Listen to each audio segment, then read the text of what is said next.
Ephesians chapter 4, verse 27 says, neither give place to the devil. If you want to turn to Colossians chapter 3, verse 2, we want to look at that a little bit. And this is our second lesson on beware of the devil's hiccups. Tonight we're going to talk about the devil's dungeon. And if you did not know that the devil has a dungeon, then you might be shocked, but he does. And what's more even shocking is, does anybody know where the devil's dungeon's at? It's in my mind. When we allow the devil to get to our minds, guess what it becomes? The devil's dungeon. And so this lesson is going to help us prepare for that, to keep him out of it. And so in the book of Colossians, chapter 3, verse 2, it says, set your affection. That word affection means our mind. So he says, set your affections on things above and not things on the earth. So basically, you might say, we want to make sure that we're thinking of spiritual things and not sinful things. So a thought comes to our mind. And then from there, if you was to draw a graph, is it godly thoughts or is it devil's thoughts? And then how am I going to react on it? And so the devil, that's how he likes to work. And in fact, if you start on the little handout, it says 99.9% of all sins that are entertained because we allow ourselves to enter the devil's dungeon. When we allow the devil's suggestion to become our own thoughts, we have dangerously entered the devil's dungeon. So he puts the thoughts in our mind, but if we don't act on them, guess what? He can't go no further. But when we begin to entertain those ideas and think about it, then he's got us. Not our salvation, but he's got our thought patterns. And so where are we going to end up? Serving him or serving the devil? Colossians chapter 3, verse 2, you see the word set there. It says, set your affection. The word set here is a Greek verb which shows continuous action. It's imperative, which means it's a command. So Paul told the church here at Colossae, and he's telling us, he says, I'm commanding you, get your mind set right. And just not one time, but you continually keep your mind set. Battling the devil's not once in a lifetime thing. It's an everyday thing. It is for me anyway. It might be different for y'all. But to me, it's an everyday battle. So Paul says, set your mind. In other words, I want you to keep putting your mind in a continual action. So the word set means to think, to set one's mind, to direct one's mind, to seek for, to observe, or to care for. The idea of set is to the act of thinking, to continually be setting one's mind on something. So we're always going to be thinking of something, right? But who we allow to control our minds, what we're going to be thinking about. The New Testament meaning of the word set is this. It's a deliberate choice of thought or attitude reflecting one's values and priorities. Sometimes our priorities are different, and other times aren't they? Now, next Sunday is Super Bowl Sunday. But I thought every Sunday was super because that's when Jesus rose from the grave, didn't he? So every Sunday is super. But next Sunday, there's going to be a lot of emphasis, and there is going to be, sadly say, a lot of churches are going to cancel their services next Sunday night because they will watch the football game. Now, is football wrong? I like football with the best of them. But when you allow that onset in your mind to say, we're going to cancel church to watch the Super Bowl, that means you have chosen the Super Bowl to be your idol, and the idol is what? Anything that we put ahead of God. Yeah, God's really going to bless you for that, church. In fact, some churches have now said, well, what we're going to do is we're going to have a fellowship. So they go and rent a big screen TV, they all meet in the fellowship hall. They don't have preaching, they don't have singing, they all watch the game. We're having church, but it's the Super Bowl. Well, I don't think God's pleased with that either. You know, if you don't have a fellowship, have a fellowship. You know? After the game, after the services, we're going to gather. The church I pastored in Ohio, those were the Domino's people, playing people I ever seen in my life. Mama, after every service on Sunday night, we'd go to the fellowship hall, and we wouldn't leave till 11 o'clock at night. It was just, we'd have service, we'd have singing, and everybody gathered, and we'd play dominoes till 11 o'clock at night. Believe it or not, they actually put up with me that way. But that was every Sunday night thing, and that was great. It was good fellowship. Now, we didn't dismiss church to play dominoes, but afterwards, that's just what we did. You know? We need to have fellowships, but we need to keep them in right order. So the New Testament meaning is a deliberate choice. So when something comes to our mind, we're going to make a conscious effort to do it or not to do it, to allow it to think it or not to think about it. It's an attitude that reflects one's values and one's priorities. In the Roman world, the concept of the mind was the understanding of human behavior and decision making. So when choices come up, and something comes to our mind, we're going to make a conscious decision to do it or not to do it. And one thing that I try to tell people, play it out in your mind and see what the end result's with. A man's working as a job. Secretary comes in, she looks good, she smells good. I'm married, but she looks good. Play that evidence out of your mind. What's going to be the end results? Well, lose my wife, I could lose my job. She could come up expecting. But most of the time we don't think of that. She looks good, she smells good. End conversation. Play it out in your mind. It's better to do that than actually to go through it. So when you look at the devil's dungeon here, there's two things that we're going to look at. First of all, the reality. The devil's dungeon does exist. If you have a mind, and the devil wants to make it his dungeon. He wants to take control of us. Like I said, 99.9% of all sins committed, we think about it first, don't we? Now, when I was 8 years old, I was introduced to a wonderful candy called butterscotch. Oh, that was the best candy I ever tasted in the world. I love butterscotch candy. And we was going to a grocery store, and they had this big old thing. They had all kinds of loose candy just piled in there. Tootsie Rolls, butterscotch, peppermint, just you name it, it was there. And I'm looking at that thing, and I said, they're not going to miss one piece of candy. I love butterscotch candy. And I've already asked Mother if she's going to buy me some, and she's already said no. And I just keep looking at it. So it's in my mind, isn't it? I mean, how much harm is one butterscotch candy, really? I waited. I'd walk and I'd walk. I'd walk on. So I waited till my mother round the corner. Grabbed me a couple pieces, put it in my pocket, and I run back up to my mom. Go all through the store, and I'm helping her shop and everything. I'm like, yeah, I'm going to wait till I get home. I'm going to have my butterscotch candy. We get to the checkout. I unload the basket. Mother says, is that everything? And I, yes, ma'am. Well, what about that candy you put in your pocket? Mama had eyes everywhere. But that's not the worst part of it. She looks over at the cashier. She said, is your store manager available? She said, yes, ma'am. So she called the store manager over there and made me apologize to that rascal. And I'm thinking, he's going to tear me to jail. I'm going to jail. I'm 8 years old. I'm going to jail. I just took that butterscotch piece of candy. But that's how the devil works. You know it? He gets in our mind thinking, it's really not that bad. And then we play it out. He didn't put me in jail. I had to put the candy back. And then I got home and Daddy explained it to me with the power of correction. So the dungeon, the devil's dungeon does exist, y'all. It does exist. And so we need to be aware of that.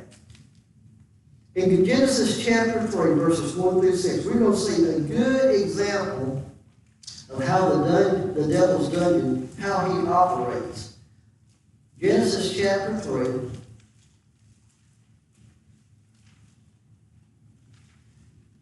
read the first 6 verses there. And I tried to type all these verses out, and the more I kept, the more I got studying, so I ran out of words. It says, now the serpent was more subtle than any beast of the field which the Lord had made. And he said unto the woman, yea, hath God said, you shall not eat of every tree of the garden?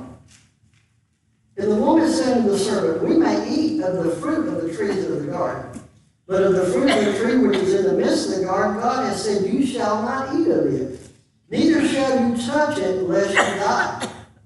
And the serpent said unto the woman, you shall not surely die, for God knoweth that in the day you eat thereof, then your eyes shall be opened, and you shall be as gods, knowing good and evil.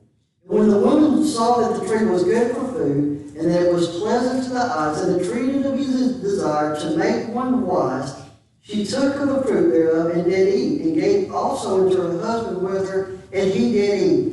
So when you look at the devil's dungeon, there's 3 descriptions that we can see what makes up the devil's dungeon. The first one is a deep seat of negativity. You ever heard somebody say, oh, you do it, negative, negative, negative. Well, guess where it comes from? Doubt.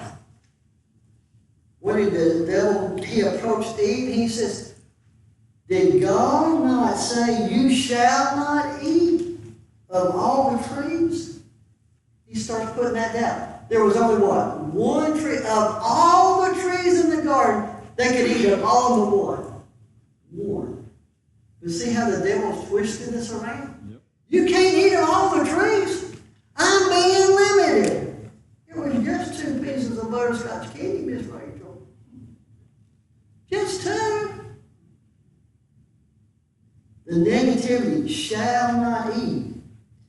And then verse 2 and 3, it says, you may eat of the fruit of the trees of the garden, but there's that negativity again, right? But verse 3, you shall not eat of it, neither shall you touch it. Well, when I went back to Genesis chapter 2, verses 15 through 17, and we're not going to look at it, I kind of paraphrases, God gave Adam specific instructions regarding the trees. God didn't say nothing about touching it, did he? He sure didn't. But see, when the devil, we entertain his thoughts, see how it goes? You can't have this one tree. She didn't say, because he said what? Of all the other trees you can freely eat. It's a Golden Corral buffet. Eat as much as you want, it's good. But this one tree, don't eat of it. But everything else you can eat freely. She forgot about that, didn't she? Just 2 pieces of butterscotch. Anyway. But God says you can freely eat of all the others. Sometimes we need to be thankful for what we have instead of worrying about what we don't have. When we start doing that, then guess what? That's where the devil enters we let him in the dungeon of it. It becomes the devil's dungeon because we start dwelling on what we don't have. And we should be thankful for what we do have. The second thing we see about the devil's dungeon is a personal darkness of addictive behaviors. We may not realize it, and we may not want to owe up to it or accept it, but when they allow the devil to come in, it's because of addictions that we will do it over and over and over. And we've done it so much that we don't even look at it like it's sin anymore. It's just part of my life. I lie because I've always told lies. So I just keep on telling lies. It's just one little white lie. And then it's another little white lie. But they're not black lies and they're not purple. They're just little white lies. So I'm okay, right? Personal darkness of addictive behaviors. Verse 4 and 5, it says, and the serpent said unto the woman, you shall not surely die. You're not going to die. God don't know what he's talking about. Go ahead with your behaviors. Go ahead with our addictions. It's okay. We're going to be okay. Now, I honestly thought that Eve was scared to death that as soon as she bit that tree, that fruit, whatever it was, that she'd fall over. But when she bit of it and she did, she's like, that was right. She didn't realize he was talking about the spiritual. Yeah. And Adam and Eve, if they would have not done that, well, let's just put the blame where it is, man. If Adam would have not eaten of it, they would have lived forever in a state of innocence. God could have made him another Eve. But, you know, us men, I guarantee you, Adam looked at that fruit and he looked at Eve. He looked at Eve and he looked at Eve and I ain't giving this up. I ain't giving this up. Why? Addictions. The addictions look better more than what God does. And when we do that, we've allowed the devil to enter our minds. And guess what? It's become his dungeon. He's got control of us. He's controlling our mind. You know, I used to tell people, I'm messing with your mind. I was playing dominoes with Mama and her family, and their little son, Jack. I said, I'm in your mind. I'm in your brain. I'm in your head. And every time he got ready to play it, I said, I knew he was going to play that domino. I had that little kid convinced I was shame on me, I know it, but anyway. That's how the devil does, though. He convinces that, he says, I'm in your mind. I'm controlling you. Then he goes on in verse 5. He says, for God doth know that in the day you eat thereof, then your eyes shall be opened, and you shall be as gods, knowing good and evil. If you look at this word God, it's printed little g here. But when you look at it in the Hebrew, what the devil is telling Adam, or he's telling Eve right here, you will become just like God yourself. All you got to do is take this little fruit, and you're going to be just like God. You will be as smart as God. Well, did it work? Number 3, the imprisonment of one's thought. Did this work? Did this strategy of the devil taking control of Eve's mind, making it his dungeon, did it work? Verse 6 says, and the woman saw for herself that the tree was good. It worked, didn't it? Forget what Adam told me. Forget what God instructed Adam to tell me. I have opened my mind, and my mind has become the devil's dungeon. He has got complete control over me. The woman saw. Well, in order for her to say it saw, she must have been looking pretty intently at it, didn't she? I don't think she looked and stood back. I think she was sitting there with her mouth open. Like, man, this is going to be good. So like when I look at my Bluebell ice cream, whether it be banana pudding or Dr. Pepper or lemon or whatever, I'm like, man, this is going to be good. Eve's probably got slobbered all coming down her mouth and just, oh man, this is going to be the best food I ever tasted in my life. But she saw for herself that the tree was good. Then it says it was pleasant to the eyes. Man, it looks good. If it looks good, it probably tastes good, don't it? I have never seen a cake that looked pretty that it also didn't taste good. You know that? If a cake looks pretty, it's probably going to taste good too, isn't it? He said, man, look at that fruit. It's so pretty. I bet it tastes good too. And then it says, a tree to be desired for herself to make one wise. Imprisonment of one's thoughts. It ain't going to hurt nobody else. It was just 2 pieces of butterscotch candy. You can't tell me that that grocery store couldn't afford to lose 2 pieces of butterscotch candy? It's just 2. Eve, she took it, she tasted it, and then she tempted her husband. Ever heard the expression, misery loves company, don't they? Eve said, I'm not going down by myself. One thing I've learned about sin, and it's not a good thing, sin will take us further than we ever intended to go. What was that on Andy Griffin or Charlene, the first episode with her and the hillbillies in together? She saw Andy, well, Paul, can't I just look at the pretty man? I just want to look at the pretty man. And all through the episode, she got her hands on him and she's patting on him and she's trying to court him up, give him a kiss. I just want to look at the pretty man. Well, I just wanted to look at the pretty girl. I didn't mean no harm by it. Love. Yeah, David looked too, didn't he? Sin will carry us further than we ever intended it to go. Why?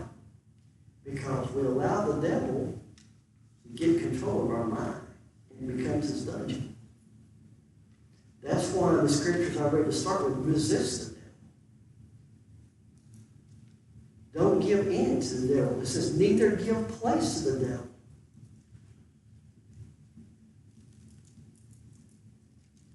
That's the reason why Paul tells us in Ephesians chapter 6, verses 13 and 17. He tells us to put on the helmet of salvation.